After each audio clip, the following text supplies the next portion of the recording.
Shalom jemaat BIC yang dikasih Tuhan. Shalom. Sekali lagi shalom jemaat BIC yang dikasih Tuhan. Shalom. Puji Tuhan, saya berdoa supaya setiap jemaat BIC sampai hari ini selalu bahagia, selalu semangat, selalu sehat, dan selalu ada dalam penyertaan Tuhan. Amin. Tidak terasa teman-teman, kita sudah memasuki penghujung tahun. Kita sudah masuk ke dalam bulan November dan sebentar lagi kita juga akan merayakan Natal. Hari berganti, hari berlalu begitu cepat. Mari kita semua sebagai anak-anak Tuhan, semakin hari kita mau terus selalu menjadi kesenangannya Tuhan. Kita mau semakin bergiat melayani Tuhan. Kita mau semakin bergiat untuk mengiring Tuhan. Kita mau semakin giat untuk menjangkau jiwa yang ada di sekitar kita. Biarlah itu boleh menjadi kesenangannya Tuhan. Dan Tuhan akan selalu memakai kehidupan kita untuk menjadi alatnya. Amin. Mari kita sembah Dia saat ini. Mari kita datang kepada Tuhan.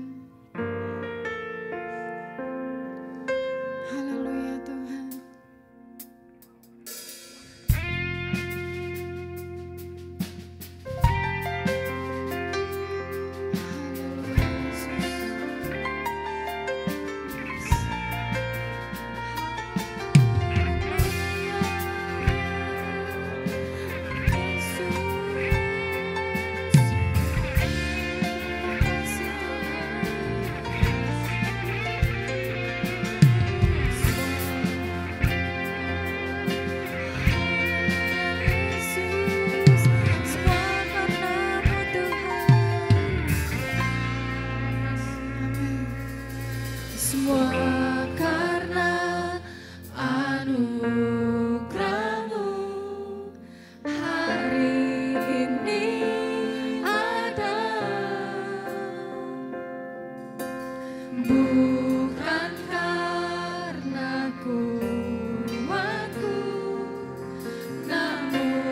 selama hidup kami Tuhan, kami mau terus mengiring Engkau Tuhan.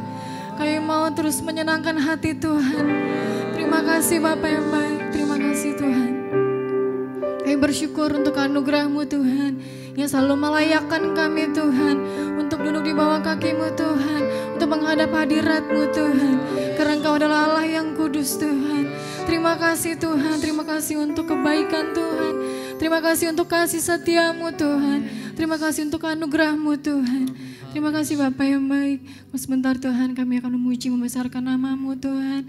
Mari Tuhan, Engkau pimpin ibadah kami Tuhan. Hingga pada akhirnya nanti Tuhan, biar kami boleh merasakan sukacita. Kami boleh menyenangkan hati-Mu Tuhan. Kami boleh bersama-sama Tuhan. Kami semua menyenangkan hati Tuhan. Terima kasih Bapak. Semua jemaat BIC yang siap untuk memuji Tuhan. Mari kita katakan. Amin. Puji Tuhan, berikan kemuliaan buat Tuhan. Haleluya. Haleluya. Saat ini saya percaya kita semua merasakan sukacita yang daripada Tuhan. Amin. Kita mau menyanyikan satu lagu, Sungai Sukacitamu. Amin.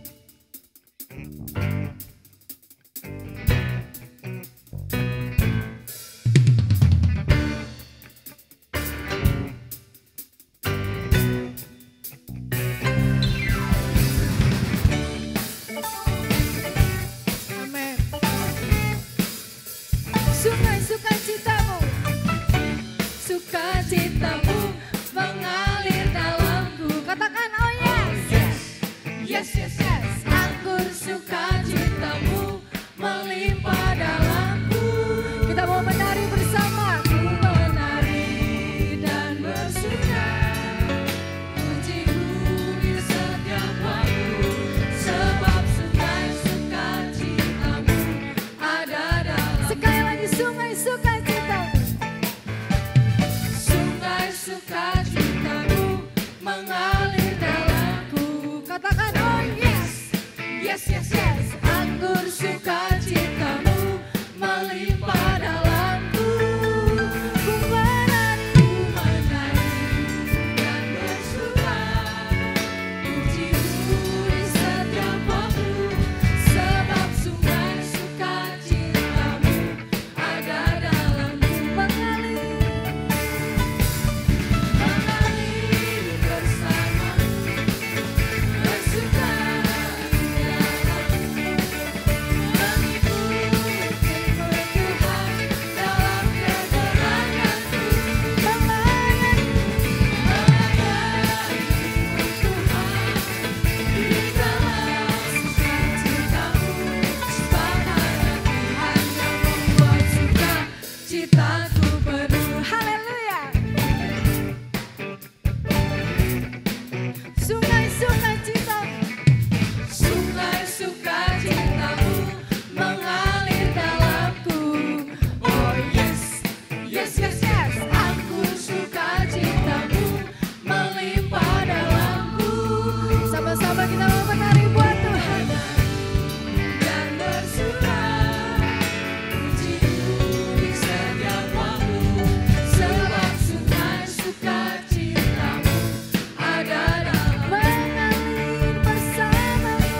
kasih Tuhan Yesus yang baik.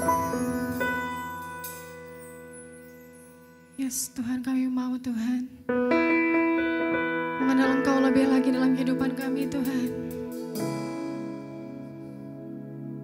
Saat kami mengambil keputusan Tuhan untuk melayani-Mu Tuhan dalam kehidupan kami. Kami tidak pernah salah Tuhan, kami tidak pernah menyesal Tuhan. Karena kami tahu pada saatnya nanti Tuhan, janji-Mu ada bagi kami Tuhan. Amin. Kami akan menerima mahkota kehidupan Tuhan. Amin Yesus. Haleluya Yesus.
Berapapun harga yang harus kami bayar Tuhan,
berdoa? Haleluya, mari kita berdoa. Terima kasih Tuhan, mengucap syukur buat kebaikan-Mu Tuhan. Biarlah ini yang menjadi pengakuan kami Tuhan. Bila kami mau mengasihi, melayani Engkau seumur hidup kami Tuhan, sampai kami akan menerima mahkota kehidupan yang Engkau janjikan buat kehidupan kami Tuhan. Kami bersyukur buat malam hari ini Tuhan. Kami sudah memuji memuliakan nama-Mu, dan kini tiba saatnya kami akan mendengarkan kebenaran firman-Mu Tuhan. Bila Kau siapkan hati kami untuk boleh mendengarkan kebenaran firman-Mu. Kau memberkati hamba-Mu yang akan menyampaikan firman-Mu Tuhan. Kiranya Kau memberkati bila semua yang dikatakan boleh sesuai dengan kehendak mau Tuhan. Bila kami akan mendengarkan firman-Mu, bila menjadi kekuatan baru dalam kehidupan kami. Kami sambut kebenaran firman-Mu hanya di dalam nama Tuhan Yesus Kristus. Kami sudah berdoa dan mengucap syukur. Haleluya. Amin. Shalom saudara-saudara, kita memuji Tuhan untuk penyertaan Tuhan yang selama ini kita nikmati di tengah-tengah kesulitan maupun di tengah-tengah pergumulan hidup. Kita bisa menikmati betapa besar Allah kita, betapa baik Dia untuk kita. Pertama-tama saya sampaikan terima kasih kepada Bapak Gembala dan juga pengurus yang telah mempercayakan saya untuk menyampaikan firman Tuhan pada hari ini. Saya percaya firman Tuhan akan memberkati kita. Firman Tuhan saya ambil dari Yohanes pasal 17 ayat 15 yang berbunyi demikian.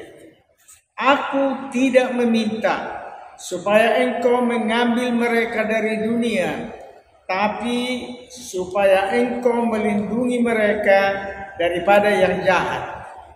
Ini adalah bagian dari doa Tuhan Yesus, di mana pada pasal 17 dari Injil Yohanes ini kita mengetahui bahwa pasal ini adalah pasal doa Yesus kepada Bapa di surga.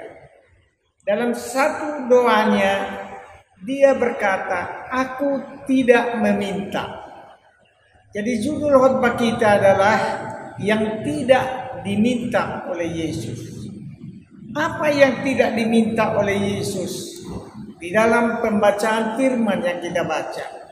Yaitu supaya gerejanya tidak diangkat dari dunia, tidak diambil dari dunia, tetapi supaya Bapa melindungi gerejanya dari semua hal yang jahat yang ada di dunia ini. Timbul pertanyaan, kenapa Yesus tidak membiarkan gerejanya diangkat dalam doanya? Itu karena gereja memiliki tugas, memiliki tanggung jawab ketika gereja ada di dunia ini dan Yesus sudah berada di surga. Yesus naik ke surga. Dunia tidak lagi melihat Yesus, tetapi dunia tidak kehilangan Yesus. Kenapa dunia tidak kehilangan Yesus?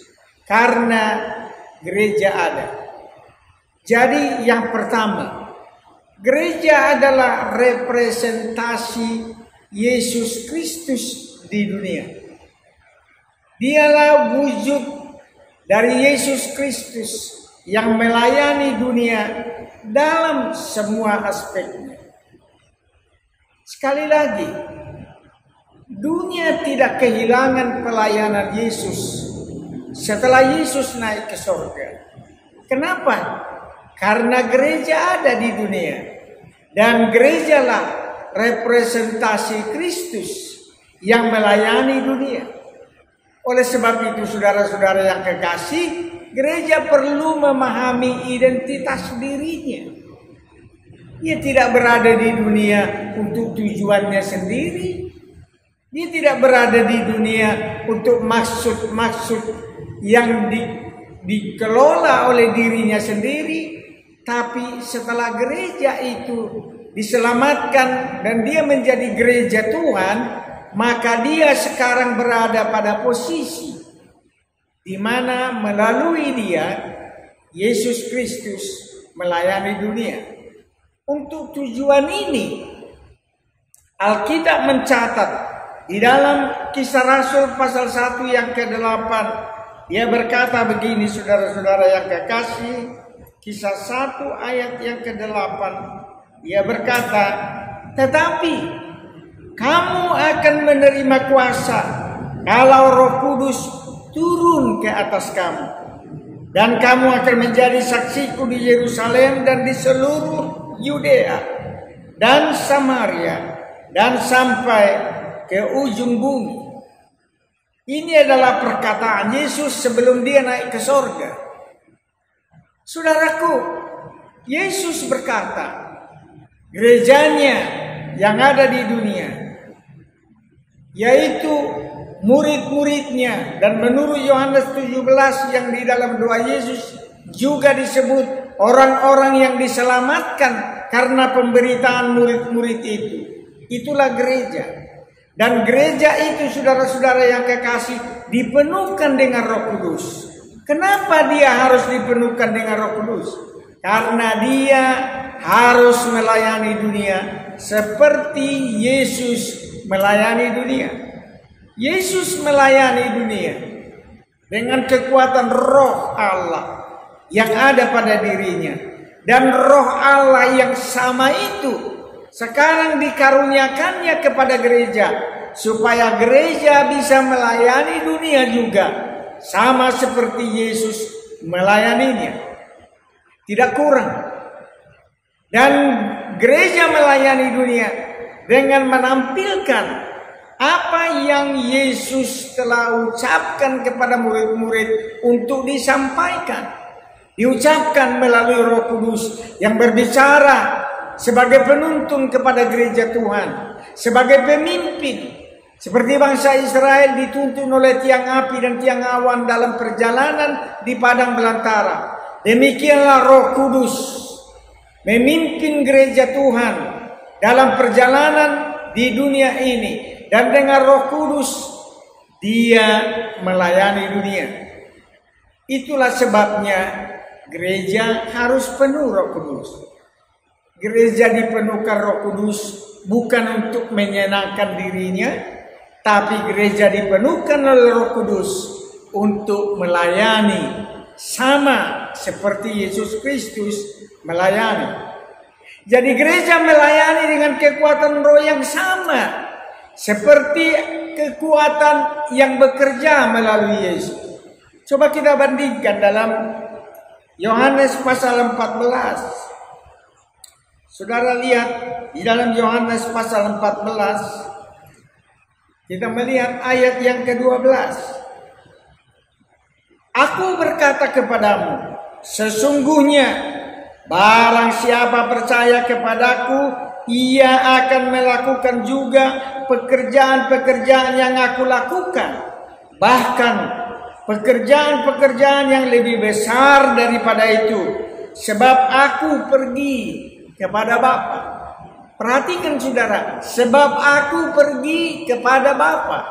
Ini ucapan Yesus kepada murid-murid. Dan apa yang Yesus maksudkan adalah, ketika aku pergi kepada Bapa, maka kamu akan melayani dunia, melayani masyarakat dunia dengan kekuatan Roh yang sama seperti memimpin di dalam diri Yesus melayani dunia. Oleh sebab itu, karya Yesus melayani ketika dia melayani di dunia 3,5 tahun. Karya itu juga akan dilaksanakan oleh murid-murid dengan kekuatan dan dengan kuasa yang sama. Bahkan Yesus bilang, pekerjaan yang lebih besar dari yang Yesus lakukan.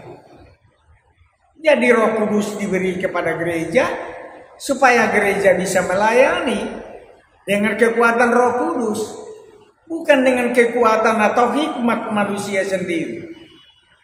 Roh Kudus diberi kepada gereja Tuhan bukan untuk dipakai sebagai pameran, untuk menunjukkan bahwa orang Kristen lebih hebat dari orang-orang lain, bukan. Tapi supaya dengan Roh itu gereja bisa melayani dengan kuasa Allah. Jadi kita harus mengerti ini, bahwa kita ada di dunia supaya kita melayani dunia sama seperti Yesus sebelum naik ke surga melayani dunia. Namun saudara-saudara, ada konsekuensinya. Ketika Yesus di dunia melayani dunia, dunia membenci Yesus, dunia memusuhi Yesus. Dan Yesus pun berkata bahwa karena kamu gerejaku bukan dari dunia, maka jangan heran kamu pun akan dimusuhi oleh dunia. Kamu pun bisa dibenci oleh dunia. Sama seperti Yesus dibenci, demikian juga gereja akan dibenci. Tetapi Yesus berkata, percayalah kamu, aku sudah mengalahkan dunia. Aku sudah memenangkan dunia. Oleh sebab itu, kamu pun akan menang atas dunia. Yang kedua, saudara-saudara, Yesus bukan hanya representasi Yesus Kristus di dunia, tapi Alkitab tulis Yesus adalah utusan Allah di dunia ini. Utusan Allah, utusan Yesus Kristus di dunia ini. Mari kita lihat saudara-saudara di dalam Yohanes pasal 17 yang tadi. Ayat 18 dia berkata begini.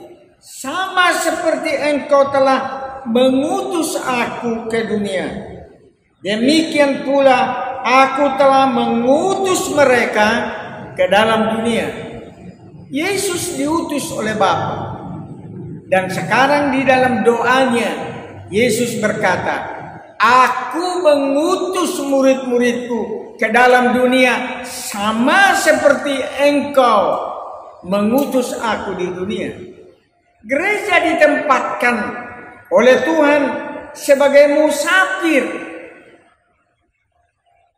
dengan misi kerajaan Allah, yaitu memberitakan keselamatan untuk menyelamatkan jiwa-jiwa. Gereja ada di dunia bukan untuk menumpuk kehormatan, kemuliaan, kekayaan, atau apapun yang bersifat fana. Itu bukan tugasnya. Yesus mengutus kita, murid-murid Tuhan, gereja Tuhan, adalah supaya kita menyelamatkan jiwa-jiwa. Gereja tidak boleh melarikan diri dari kesulitan. Gereja tidak boleh melarikan diri dari tantangan, dari tekanan, dari himpitan kehidupan. Tapi gereja harus memberitakan Injil dalam keadaan apapun. Alkitab berkata, beritakanlah Injil, baik atau tidak baik waktunya. Sebagai murid Tuhan yang mengerti identitas dirinya, yaitu utusan Allah di dunia, maka gereja tugasnya adalah memberitakan Injil. Memberitakan Injil dengan perkataan, memberitakan Injil dengan perbuatan, memberitakan Injil dengan kesaksian hidup, dengan sikap, dengan hal-hal yang menunjang nilai-nilai dari iman Kristiani kita di tengah-tengah masyarakat. Saudaraku, pernah satu waktu anak muda, ketika saya masih pemuda dan dipercayakan oleh Tuhan menjadi ketua pemuda di gereja itu, seorang pemuda berkata kepada saya, Pak Gultom, saya ini berada di satu kantor di mana semuanya berbeda iman dengan kita. Saya mendapatkan tekanan dalam hidup. Saya, bagaimana sikap saya? Saya bilang, kalau engkau berbeda dari semua orang di kantor itu, dan engkau mengalami tekanan dalam hidup, engkau berbeda dalam iman dan dalam nilai-nilai iman yang engkau hidupi, maka itu bagus sekali. Karena ketika kegelapan ada, lilin paling kecil sekalipun yang menyala, itu akan terlihat jelas kalau kegelapan melanda. Kalau terang benderang di siang hari, lilin tidak akan kelihatan. Jadi ketika kantormu itu nilainya berbeda dari nilai kerajaan Allah, engkau ditempatkan di situ. Itu saatnya kau menjadi kesaksian bagi Tuhan. Engkau memenangkan jiwa-jiwa melalui tindakan dan sikap hidupmu. Gereja tidak boleh lari walaupun kesulitan ada. Tapi gereja harus menunjukkan imannya walaupun kesulitan melanda. Saudara-saudaraku, walaupun menderita, kita harus siap. Karena sesudah penderitaan ada mahkota. Gereja sebagai utusan Allah di dunia juga diutus oleh Tuhan supaya menghasilkan buah. Dia tidak boleh hanya beritakan Injil, tapi dia harus punya semacam kerinduan di dalam dirinya untuk melihat ada orang yang dimenangkannya untuk Tuhan. Saudara-saudara, mari kita lihat Filipi pasal 1. Filipi pasal 1 ayat yang ke-21 mulai. Dia berkata begini, karena bagiku hidup adalah Kristus dan mati adalah keuntungan. Tetapi, perhatikan saudara-saudara, tetapi jika aku harus hidup di dunia ini, itu berarti bagiku bekerja memberi buah. Jadi mana yang harus kupilih? Aku tidak tahu. Aku didesak dari dua pihak. Aku ingin pergi dan diam bersama-sama dengan Kristus. Itu memang jauh lebih baik. Tapi lebih perlu untuk tinggal di dunia ini karena kamu. Saudara-saudara, lihat ayat ini. Paulus berbicara kepada jemaat Filipi. Sebetulnya kalau disuruh milih, kira-kira begitu. Lebih baik aku kalau pergi. Tapi demi kamu, demi orang hidup di dunia ini, saya diminta oleh Tuhan untuk tetap di sini. Tetapi ketika aku tetap di sini, ditetapkan oleh Tuhan, Alkitab tulis melalui Rasul Paulus, aku di sini, aku ditetapkan di sini untuk memberi buah. Aku sebetulnya lebih enak pergi. Kalau bahasa kasarnya, saya lebih enak mati sebetulnya. Asal itu di dalam Tuhan. Karena bagiku mati adalah keuntungan. Tetapi kalau aku diizinkan Tuhan hidup, maka itu aku harus memberi buah, kata Paulus. Kalau saya bahasakan dengan agak sedikit gamblang, kayaknya Paulus berkata, kalau aku hidup, aku harus memberi buah. Kalau aku tidak memberi buah, maka lebih baik mati. Saudaraku, orang Kristen harus terus memberi buah. Dan buah hidupnya bukan hanya buah-buah pertobatan. Saya percaya saudara-saudara sudah banyak mendengarkan itu. Bukan hanya menunjukkan buah-buah roh. Itu juga sudah banyak saudara perhatikan dan dengar sebagai firman Allah di gereja atau melalui media lain. Tetapi dalam konteks kita hari ini, memberi buah artinya memenangkan jiwa. Saudaraku, saya bersaksi sedikit dan saya harus awali dengan berkata bahwa kalau saya sampaikan kesaksian ini, itu bukan berarti untuk menaikkan pamor, menaikkan diri, atau menjadi kesombongan, karena orang sombong masuk neraka, saudara-saudara. Selama hidup saya berdoa kepada Tuhan, Tuhan izinkan saya memberi buah di dalam pelayanan ini. Saya rintis sebuah jemaat, dan itu yang saya layani sekarang, bernama GPD Hosana.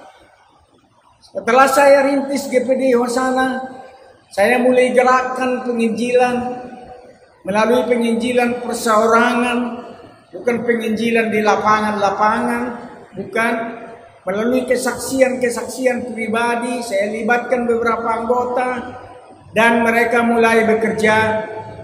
Kami cari waktu yang tepat dan mungkin dalam seminggu atau dalam 1 hari, dalam 2 minggu kami pergi mengunjungi beberapa tempat dan bersaksi di situ. Puji Tuhan saudara-saudara, sampai hari ini 17 gereja lokal telah saya tanam di dalam Tuhan. Sekali lagi dijauhkan dari sombong, karena sombong masuk neraka. Saudaraku, 17 sidang, dan dari 17 sidang ini ada 5 anggota MD, di mana saya sekarang ketua MD, dan 5 yang lain itu adalah dari 17 sidang ini. Saudaraku, saya berdoa kepada Tuhan, Tuhan izinkan saya sebelum Engkau panggil untuk menanam 25 gereja lokal. Sekarang sudah 17, masih 8 lagi. Doakan saudara-saudara. Kalau Tuhan kasih umur panjang, saya percaya ini akan kami capai. Dalam 1-2 bulan ini, sesudah COVID mereda, kami akan coba mengunjungi 2 tempat. Dan di tempat itu kami akan coba menanam gereja baru. Dan melalui gereja-gereja yang ditanam, penduduk sekitarnya lumayan banyak bertobat. Juga dalam bidang pelayanan lain, penginjilan untuk saudara kita Keder dan Lebayo. Saya tidak bisa buka di sini, saudara-saudara. Itu untuk Sumatera Selatan juga kami bergerak melalui teman-teman yang lain, melalui teman-teman yang berasal dari suku itu, dari orang-orang itu. Dan sampai sekarang sudah lebih 300 jiwa yang dibaptiskan ke dalam nama Tuhan Yesus Kristus. Itulah buah. Kalau nanti kita masuk surga, Tuhan tidak tanya berapa banyak kemuliaan yang engkau peroleh, berapa banyak kedudukan yang engkau dihormati oleh banyak orang. Tapi Tuhan akan tanya, berapa jiwa yang engkau bawa sebagai persembahan di dalam hadirat Tuhan, warga kerajaan surga. Saudaraku, ingat identitas saudara. Mari kita ingat identitas kita. Setelah kita diselamatkan, kita dilahirkan kembali, kita jadi warga kerajaan surga, kita memiliki kehidupan yang pasti di dalam kekekalan bersama Yesus Kristus. Tetapi sekarang dalam keselamatan yang pasti yang kita peroleh itu, kita masih ada di dunia. Dan dalam keberadaan kita di dunia, kita memiliki misi, yaitu melayani dunia seperti Yesus melayani dunia. Dan justru Yesus melayani dunia melalui kita. Di dalam dunia sebagai gereja Tuhan, kita adalah utusan dari Allah. Dan utusan dari Allah itu disuruh untuk berbuah. Buah itu adalah jiwa-jiwa. Dan jiwa-jiwa itu perlu kita bawa kepada Tuhan melalui pelayanan kita. Saya percaya soal ini saudara-saudara akan banyak terima pelajaran dari beberapa rekan kita yang lain. Ada hal-hal tertentu yang harus kita pahami sebelum kita terjun untuk melayani jiwa-jiwa. Untuk memasukkan iman Kristiani kepada orang atau kelompok tertentu. Ada istilah dalam penginjilan, membangun jembatan.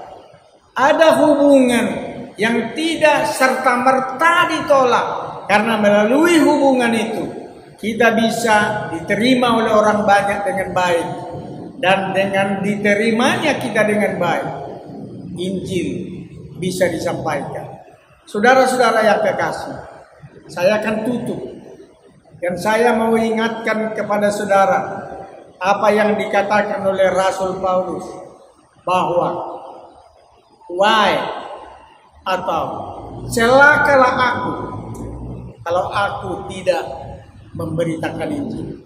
Selamat jadi pekerja, selamat jadi utusan Kristus, selamat jadi representasi Yesus Kristus di dunia melalui sikap dan hidup saudara.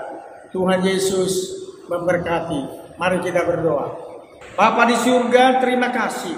Firman-Mu sudah disampaikan. Tanamkan firman-Mu pada setiap hati, supaya saudara-saudara kami yang mendengar firman ini, ia digerakkan oleh Roh Kudus untuk melangkah dalam kehidupannya, beraktivitas dalam kehidupannya, dengan menyadari identitas dirinya sebagai utusan Tuhan, sebagai representasi Yesus Kristus di dunia, agar dunia betul-betul bisa menerima keselamatan. Dunia tidak kehilangan pelayanan Yesus, karena gereja melayani mereka sama seperti Yesus melayani dunia ketika Yesus di dunia. Urapi kami terus dalam hal ini ya Tuhan. Kuatkan kami, bawa kami pada kehidupan yang terus-menerus berkemenangan. Di dalam nama Tuhan Yesus Kristus kami sudah berdoa. Haleluya. Amin. Shalom saudara-saudara. Terima kasih untuk hambanya yang sudah membawakan firman Tuhan. Biarlah Tuhan selalu memakai dan menjadi berkat buat orang lain dan dipakai lebih luar biasa lagi oleh Tuhan. Amin. Saat ini kita akan mendengarkan pengumuman. Yang pertama, seluruh informasi BIC akan disampaikan melalui sosial media. Jadi teman-teman yang belum mengikuti sosial media BIC, silakan di follow sosial media yang ada yang tertera di screen. Selanjutnya, untuk kegiatan pertemuan Komsel secara fisik masih diliburkan, tetapi apabila teman-teman ingin mengadakan Komsel secara online, dipersilakan.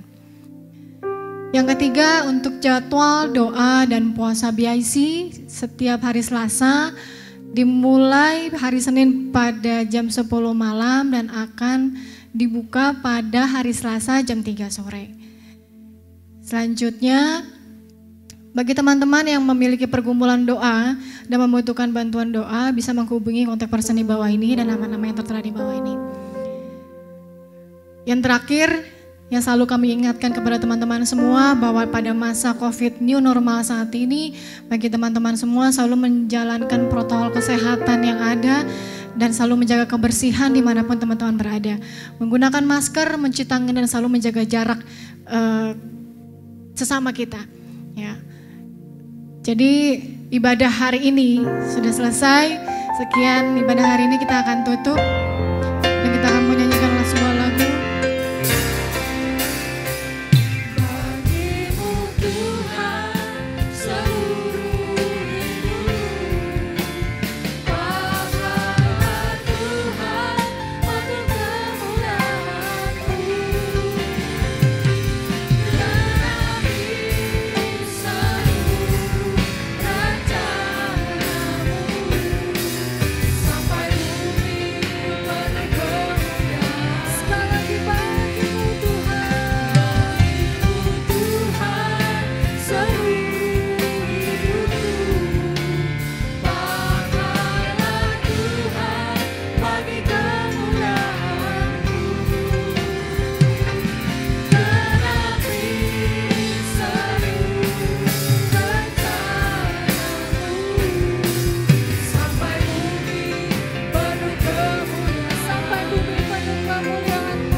Kita telah mendengarkan firman Tuhan. Biarlah firman Tuhan itu dapat menjadi berkat dalam kehidupan kita, dapat tertanam, tumbuh dan berbuah. Rekan BSI, mari kita mengangkat tangan untuk berdoa berkat. Allah Bapa kami di surga, terima kasih Bapak. Kami telah mendengarkan firman-Mu pada hari ini. Bapak, biarlah firman-Mu ini dapat kami mengerti, dapat kami terapkan dalam kehidupan teman-teman BSI kami.